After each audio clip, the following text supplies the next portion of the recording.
आप बिल्कुल ठीक कह रही हैं और वैसे वाक़ई में मेरा थोड़ा-सा एक्सपीरियंस इससे डिफरेंट इसलिए है कि मैंने अपने मामू को, अपने चाचा को, अपने ताया को, अपने भाइयों को जो है डोमिनेट होते हुए देखा है, डोमिनेट करते हुए नहीं देखा कि वो ऑफ़िस से भी आएँगे तो बेचारे अपने चाय का मग भी धो रहे होते हैं। तो इसलिए मुझे लगता है कि हमारे यहाँ औरत राज है, हमारे ख़ानदान में औरत राज है। हेलो दोस्तों, स्वागत है आप सबका हमारे चैनल पाक मीडिया पे।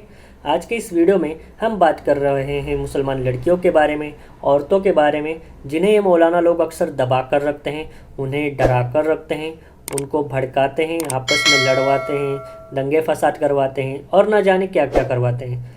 इन मौलानाओं को उन लड़कियों की कोई चिंता नहीं होती, उनको अच्छी शिक्षा मिले इसके बारे में कभी ध्यान नहीं दिया जाता, उनको अच्छा स्वास्थ्य मिले, अच्छा जीवन बिताने का मौका मिले, इसको लेकर भी कभी ध्यान ही नहीं दिया जाता।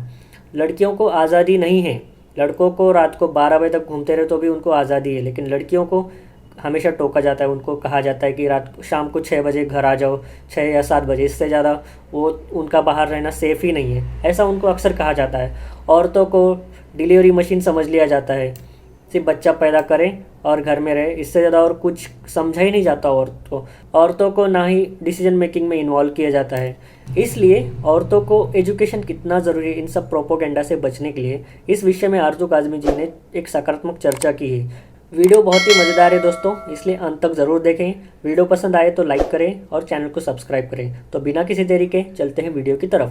देखिए, हमारे प्रधानमंत्री ने मोदी जी ने जब एक योजना लाई कि बेटी बचाओ और बेटी पढ़ाओ, तो बेटी बच भी रही है, बेटी पढ़ भी रही है, लेकिन उस योजना में कहीं पर भी नहीं था कि मुसलमान के लिए ये योजना नहीं है।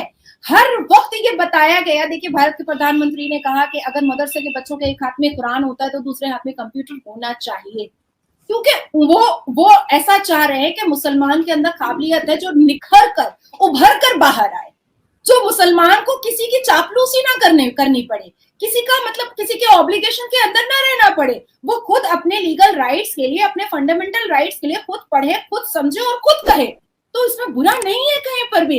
लेकिन यहाँ तो अच्छा, लड़की है तो 10 पढ़ा दो और शादी कर दो, लड़का है ठीक है रात में 12 बजे भी आएगा तो कोई प्रॉब्लम नहीं है, लड़की 6 बजे तो आपने घर आ जाना है। तो ये हम किससे सीखते हैं?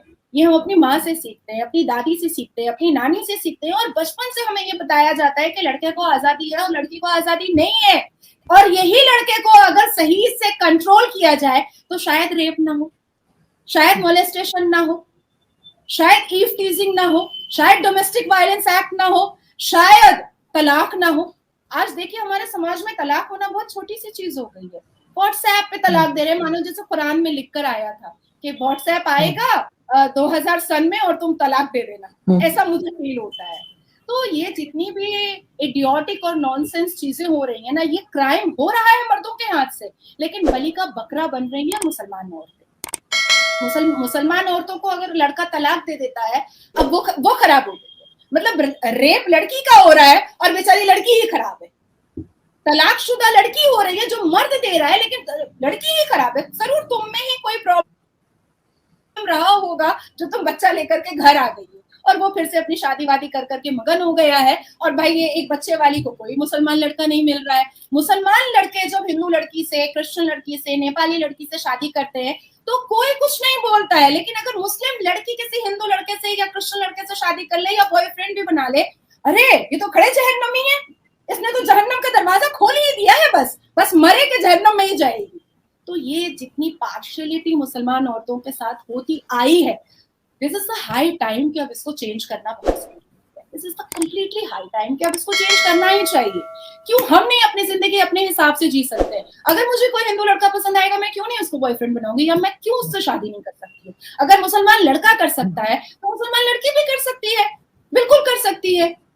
तो ये इनका खुद का बनाया हुआ है, ये कुरान ने नहीं कहा है कि आप अपने घर की औरतों को आप आया समझिए, बच्चा पैदा करने वाली मशीन समझिए, उनको पॉलीगेमी और हलाला का विक्टिमाइज कीजिए, आप उसको विक्टिम बनाइए तलाक दे करके। कुरान ने कहा है कि भाई जिस घर में तलाक होता है उसमें रिस्क नहीं आती है, उस घर की दहलीज को रिस्क चूमती नहीं है। तो कुरान ये कह रहा है और ये धड़ल्ले से तलाक दे रहे हैं कि हम जैसे लोगों को सुप्रीम कोर्ट जाकर के तलाक बैंड कराना पड़ रहा है।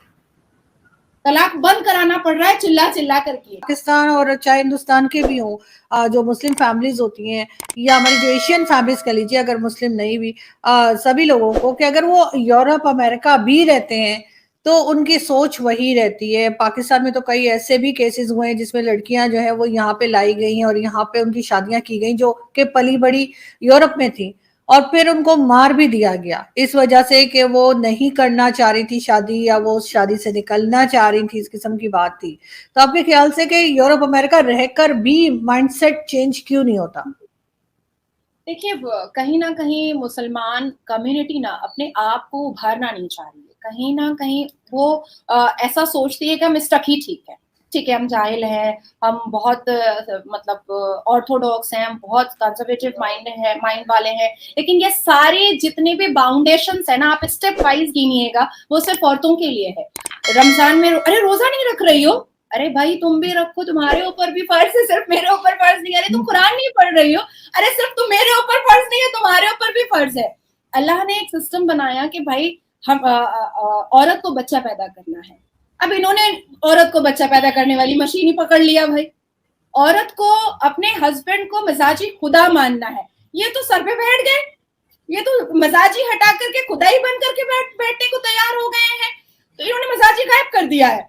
तो ये सारी चीजों को चेंज अब पढ़ी लिखी जो औरतें सामने आ रही हैं वही कर सकती हैं। जितना एडुकेशन बढ़ेगा उतना ये ऑर्थोडॉक्स नेचर जो है वो घटेगा। जैसे जैसे एडुकेशन बढ़ेगा वैसे वैसे ऑर्थोडॉक्स नेचर घटेगा। 2017 में मैंने लेकिन दो लोग आपस में एक दूसरे को पसंद ना करते हो मगर रहते चले जाएं, वो भी तो सही नहीं है। देखिए, मैंने बहुत अपने एक्सपीरियंस से जितने केसेस मैं देखती हूँ, आए दिन मेरी ऑफिस में, मेरे चैम्बर में 10-12 ऐसे लोग, ऐसी औरतें आती हैं जो रोते हुए आती हैं। आप सोचिए, कुरान ने इंटीमेट रिलेशन के लिए भी बहुत सारी पाबंदियां लगाई हैं, लेकिन मैंने ऐसे भी केसेस देखे हैं कि अनल सेक्स मुस्लिम लड़का करता है और लड़की को मतलब मजबूरन में उसको मजबूरी आ करके उसको केस फाइल करना पड़ा अपने हस्बैंड के केस में, क्योंकि और टॉर्चर वो सह नहीं पा रही थी। तो हमारे मुसलमान मर्दों के दिमाग में कुछ जो ऐसे टीम बैठे हुए हैं जो अपने आप को समाज का ठेकेदार समझते हैं, जो टोपी पहन करके दाढ़ी रख करके कहते हैं कि हम बहुत सुन्नत रसूल मानने वाले हैं, ये एक्चुअली में सुन्नत रसूल नहीं मान रहे हैं। ये एक्चुअली में औरतों को डोमिनेट कर रहे हैं इस्लाम के नाम पर। इस्लाम के नाम से डरा करके डोमिनेट करते हैं। देखिए, डायरेक्ट बोलेंगे कि मैं तुमको नौकरानी समझता हूँ, मैं तुमको बच्चा पैदा करने वाली मशीन समझता हूँ, मैं तुमको आगे नहीं बढ़ने दूंगा, मैं तुमको पढ़ने नहीं दूंगा, तो फिर औरतें कहेंगी कि क्यों नहीं कर दोगे। लेकिन जैसे ही कहेंगे कि अरे आप तो एक मोती हैं, आपको तो ढक कर रहना चाहिए, आपके जिस्म दिखाई नहीं देने चाहिए, इस्लाम कहता है कि जमीन जो है वो छुपाने वाली चीज है, तो हम भी सोचने लगेंगे अरे इस्लाम तो ऐसा कह रहा है तो हम तो छुप जाए, हिजाब में छुप जाए, लोहे का प्लेट पहन ले और कैसे भी करके खुद को छुपा ले। तो इस्लाम के नाम से जो ये खेल हो रहा है, ये औरतों को डोमिनेट करने का जो एक डायबॉलिक गेम चल रहा है, इसको तोड़ना, इसको खत्म करना और अपनी आइडेंटिफिकेशन को आगे लाना बहुत जरूरी है मुसलमान औरतों के लिए। आप बिल्कुल ठीक कह रही हैं। और वैसे वाकई में मेरा थोड़ा सा एक्सपीरियंस इससे डिफरेंट इसलिए है कि मैंने अपने मामू को, अपने चाचा को, अपने ताया को, अपने भाइयों को जो है डोमिनेट होते हुए देखा है, डोमिनेट करते हुए नहीं देखा। कि वो ऑफिस से भी आएंगे तो बेचारे अपने चाय का मग भी धो रहे होते हैं। तो इसलिए मुझे लगता है कि हमारे यहाँ औरत राज है, हमारे खानदान में औरत राज है। आरजू जी, एवरी मॉर्निंग मेरे फादर मुझे ब्लैक कॉफी देते हैं। मैं योगा करती हूँ और वो मुझे ब्लैक कॉफी देते हैं और अपने लिए वो चाय बनाते हैं। तो ऐसे मर्द होते हैं जिनको अपना आइडियल बनाने में अच्छा लगता है। कुछ ऐसे मर्द हैं हमारे मुस्लिम कम्युनिटी में कि अगर ये कह दो कि ये कपड़ा यहाँ से यहाँ रख दो तो उनके ईगो हर्ट हो जाता है। उनको लगता है कि उनके सेल्फ रिस्पेक्ट में बहुत बड़ा धक्का पहुंचा है। इवन मैंने आपकी कंट्रोवर्सी भी देखी, बिंदिया और साड़ी वाला।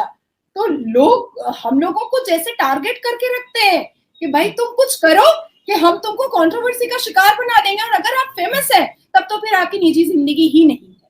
बिल्कुल भी आपकी निजी जिंदगी आप जी ही नहीं सकती हैं। आपको कोई अधिकार ही नहीं है कि एक फेमस होने के बाद आप अपनी निजी जिंदगी जी सकती हैं। ये एक हवा बना दिया है इन लोगों ने। बिल्कुल। लेकिन अच्छी बात यह है कि अब आप जैसे लोग मौजूद हैं जो इसके बारे में बात करते हैं, और इनको हो सकता है कहीं कुछ थोड़ा बहुत हम सही कर पाए।